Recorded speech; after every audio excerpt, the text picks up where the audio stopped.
स्वर्ग की प्राप्ति हो।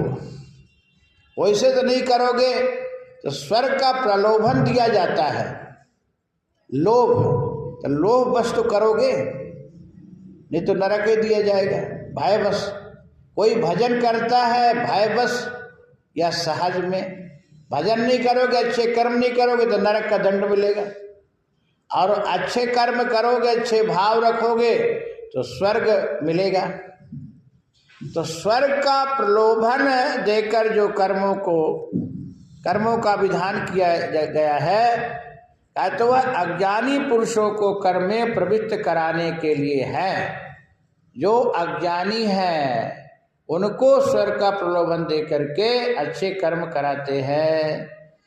कहते जैसे रोग निवृत्त्यार्थ औषधि देने का विधान है, जैसे माँ अपने बालक को औषधि दे रही है, औषधि मतलब दवाई, कड़वा दवाई है, अब बच्चा नहीं पी रहा है तो माँ बेचारी हैरान है, पीने की से ऐसे हाथ झटक देता है, मान लो पिया तो उल्टी कर देता है, मचल जाता है, तो माँ क्या करती है, माँ लड्डू का प्रलोभन दे करके बेटा ये दवाई पी ले, तेरे को लड्डू दूंगा, तो लड्डू के प्रलोभन से बालक कड़वा औषधि पी लेता है।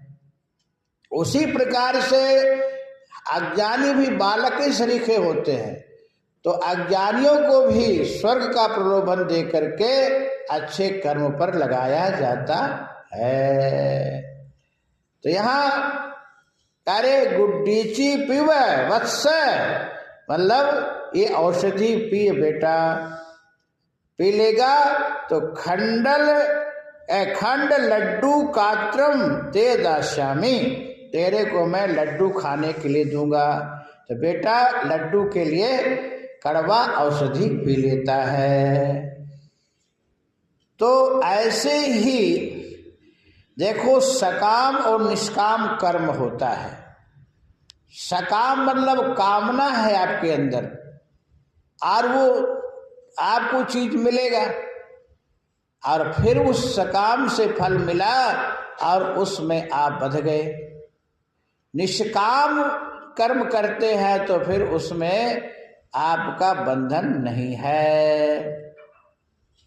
तो दो प्रकार के कर्म होते हैं, जो साधक है वो सकाम नहीं करते, निष्काम भाव, क्योंकि उनको अब किसी से मतलब नहीं कि हमको स्वर्ग मिले या नरक, हमको कोई मतलब नहीं।